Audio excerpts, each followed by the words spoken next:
जय श्री राधे, जय श्री कृष्ण। मंदिर शिवंशी वाले महात्मा यूट्यूब चैनल की ओर से हम आप सभी भक्तों का हार्दिक अभिनंदन करते हैं। आज हम आपको सुनाने जा रहे हैं ज्येष्ठ मास के कृष्ण पक्ष की अपरा एकादशी की कथा, उसका शुभ मुहूर्त और उसकी विधि।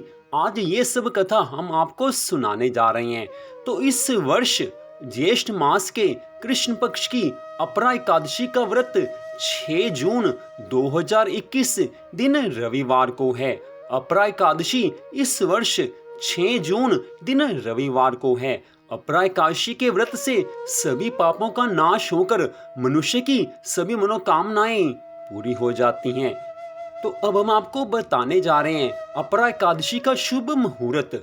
वैसे तो एकादशी तिथि 5 जून दिन शनिवार को प्रातः 4:07 से आरंभ हो जाएगी और अगले दिन 6 जून रविवार को प्रातःकाल 6:19 तक रहेगी। इसलिए अपरा एकादशी का व्रत हमें 6 जून दिन रविवार को ही रखना है।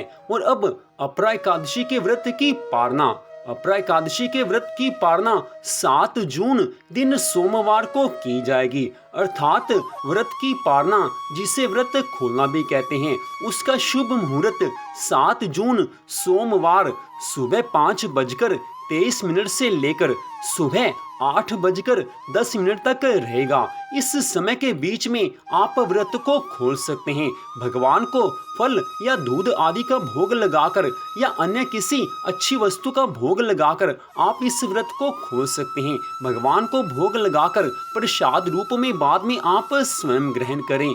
इसको व्रत का खोलना कहा जाता है। तो अब हम आपको सुनाने जा रहे हैं अपरा एकादशी के व्रत की विधि कि किस तरह से अपरा एकादशी का व्रत किया जाता है।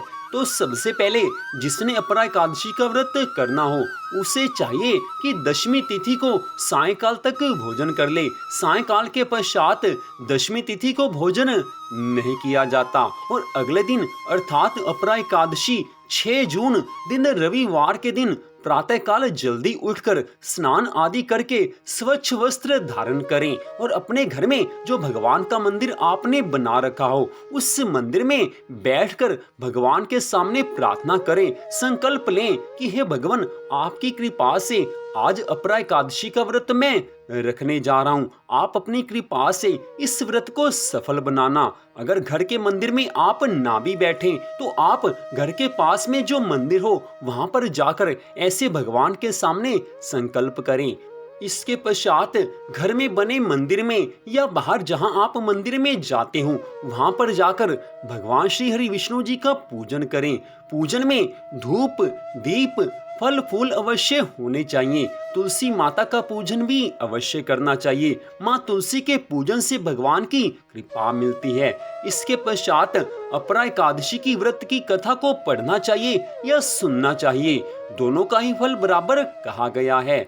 इसके पश्चात सारा दिन भगवान के नामों का जाप करते रहना चाहिए। संसार का जो काम आप करते हैं उसे करते रहें, लेकिन भगवान के नामों का जाप साथ साथ चलना चाहिए। इससे भगवान की कृपा मिलती है। सायंकाल के समय फिर से भगवान का पूजन करना चाहिए। उसके पश्चात आरती करनी चाहिए।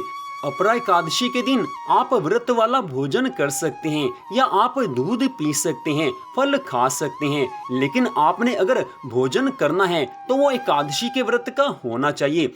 इसके पश्चात अपरा एकादशी की रात्रि में भगवान की प्रसन्नता के लिए जागरण करना चाहिए। रात्रि में भगवान के मंगलमय नामों का जाप, भगवान के नाम का संकीर्तन करना चाहिए। इससे भगवान प्रसन्न होते हैं। अगर रात्रि जागरण में आप समर्थ नहीं हैं, आपका शरीर स्वस्थ नहीं है, तो आप रात को सोते समय भगवान के मंगलमय नामों का जाप करें और भगवान जी के नामों को याद करते हुए आप सो जाएं। इससे भी भगवान की कृपा मिलती है। तो अब हम आपको सुनाने जा रहे हैं ज्येष्ठ मास के कृष्ण पक्ष की अपरा एकादशी के व्रत की परम पावन कथा कि जिसको सुनने मात्र से मनुष्य के सभी जन्मों के पापों का नाश होकर उसको भगवान की कृपा से सब सुख संपत्ति आनंद मिल जाती हैं। तो अपरा एकादशी के व्रत की कथा इस प्रकार है। धर्मराज युधिष्ठिर श्री कृष्ण भगवान से कहने लगे हैं कि हे भगवान, ज्येष्ठ मास के कृष्ण पक्ष में किस नाम की एकादशी होती है, मैं उसका महात्म्य सुनना चाहता हूँ, उसे आप बताने की कृपा कीजिए। भगवान श्री कृष्ण कहने लगे हैं, हे राजन, तुमने संपूर्ण लोगों के हित के लिए बहुत उत्तम बात पूछी है। हे राजन, इस एकादशी का नाम अपरा है। यह बहुत पुण्य प्रदान करने वाली और बड़े बड़े पापों का नाश करने वाली है। ब्रह्म हत्या से दबा हुआ, गोत्र की हत्या करने वाला, गर्भस्थ बालक को मारने वाला, पर निंदक तथा पर स्त्री लंपट पुरुष भी अपरा एकादशी के व्रत के करने से निश्चय ही पाप रहित हो जाते हैं। जो झूठी गवाही देता, माप तोल में धोखा देता, बिना जाने ही नक्षत्रों की गणना करता और कूटनीति से आयुर्वेद का ज्ञाता बनकर वैद्य का काम करता है, ये सब नरक में निवास करने वाले प्राणी हैं। परंतु अपरा एकादशी के व्रत से ये भी पाप रहित हो जाते हैं। यदि क्षत्रिय शास्त्र धर्म का परित्याग करके युद्ध से भागता है तो वह क्षत्रियोचित धर्म से भ्रष्ट होने के कारण घोर नरक में जाकर पड़ जाता है। जो शिष्य विद्या प्राप्त करके स्वयं ही अपने गुरु महाराज की निंदा करता है, वह भी महापातकों से युक्त होकर भयंकर नरक में गिर जाता है। किंतु अपरा एकादशी के व्रत से ऐसे मनुष्य भी सदगति को प्राप्त हो जाते हैं। हे युधिष्ठिर, माघ मास में जब सूर्य मकर राशि पर स्थित हो, उस समय प्रयागराज में स्नान करने वाले मनुष्यों को जो पुण्य मिलता है, काशी में शिवरात्रि का व्रत करने से जो पुण्य प्राप्त होता है, गया जी में पिंड दान करके पितरों को तृप्ति प्रदान करने वाला पुरुष जिस पुण्य का भागी होता है, बृहस्पति के सिंह राशि पर स्थित होने पर गोदावरी में स्नान करने वाला मनुष्य जिस फल को प्राप्त करता है, बद्रिकाश्रम की यात्रा के समय भगवान केदारनाथ जी के दर्शन से तथा बद्री तीर्थ के सेवन से जो पुण्य फल मिलता है, तथा सूर्य ग्रहण के समय कुरुक्षेत्र में दक्षिणा सहित यज्ञ करके हाथी, घोड़ा और स्वर्ण का दान करने से जिस फल की प्राप्ति होती है, हे राजन, अपरा एकादशी के व्रत से भी मनुष्य वैसे ही फल प्राप्त कर लेता है। अपरा एकादशी को उपवास करके भगवान वामन की पूजा करने से मनुष्य सब पापों से मुक्त होकर श्री विष्णु लोक में प्रतिष्ठित होता है। हे राजन, इसलिए अपरा एकादशी का व्रत मनुष्यों को अवश्य करना चाहिए। तुम्हें भी अगर इस जीवन में सुख संपत्ति आनंद की आवश्यकता है, सदा भगवान की कृपा प्राप्त करना चाहते हो, तो अपरा एकादशी के व्रत को अवश्य ही करना, क्योंकि अपरा एकादशी के व्रत से मनुष्य के जन्मों जन्मों के पाप नष्ट हो जाते हैं, उसकी सभी संसारिक मनोकामनाएं पूरी होती हैं और उसको इस मनुष्य जीवन के पश्चात मोक्ष की प्राप्ति हो जाती है, जो मनुष्य जीवन का सर्वोच्च लक्ष्य है। हे राजन, अपरा एकादशी के व्रत की जो कथा, जो महात्म्य मैंने तुम्हें सुनाया है, इसको पढ़ने और सुनने से सहस्त्र गोदान का फल मिल जाता है।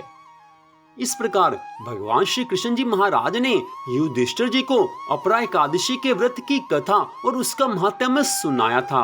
भगवान श्री कृष्ण जी महाराज ने स्पष्ट कहा है कि अपरा एकादशी के व्रत से मनुष्य के सभी पाप कर्म नष्ट हो जाते हैं और इस जीवन में उसकी सभी मनोकामनाएं भगवान की कृपा से पूरी हो जाती हैं, सुख संपत्ति की प्राप्ति होती है और इस मनुष्य जीवन के बाद उसको मोक्ष मिल जाता है। और जो अपरा एकादशी के व्रत की इस कथा को सुनता है, उसको सहस्त्र गोदान का पुण्य फल मिल जाता है। इसलिए हम सभी को चाहिए कि भगवान की कृपा प्राप्त करने के लिए इस ज्येष्ठ मास के कृष्ण पक्ष की अपरा एकादशी के व्रत को अवश्य ही रखें। इस व्रत के करने से भगवान की कृपा मिलेगी और जिसको भगवान की कृपा मिल जाती है उसके जीवन में कोई भी दुख के क्षण नहीं आते। उसकी सारी चिंताओं को, उसकी सारी मुसीबतों को, उसके सारे दुखों को ठाकुर जी हर लेते हैं, उसके सारे दुखों को भगवान दूर कर देते हैं। इसलिए अपरा एकादशी के व्रत को आप अवश्य रखें। अगर आप व्रत ना भी रखना चाहें तो अपरा एकादशी के व्रत की कथा को पढ़ना या सुनना जरूर चाहिए, क्योंकि इससे भी भगवान की कृपा मिलती है। तो इस प्रकार मंदिर श्री बंसी वाले महात्मा यूट्यूब चैनल की ओर से अपरा एकादशी के व्रत की कथा को आपने सुना। तो आज की इस कथा को सुनने के लिए आप सबका हार्दिक धन्यवाद। भगवान की अन्य कथाओं को सुनने के लिए कृपया मंदिर श्री बंसी वाले महात्मा यूट्यूब चैनल को आप सब्सक्राइब कर लीजिए, ताकि भगवान की अन्य कथाओं को भी आप सुन सकें। तो आप सबका फिर से धन्यवाद।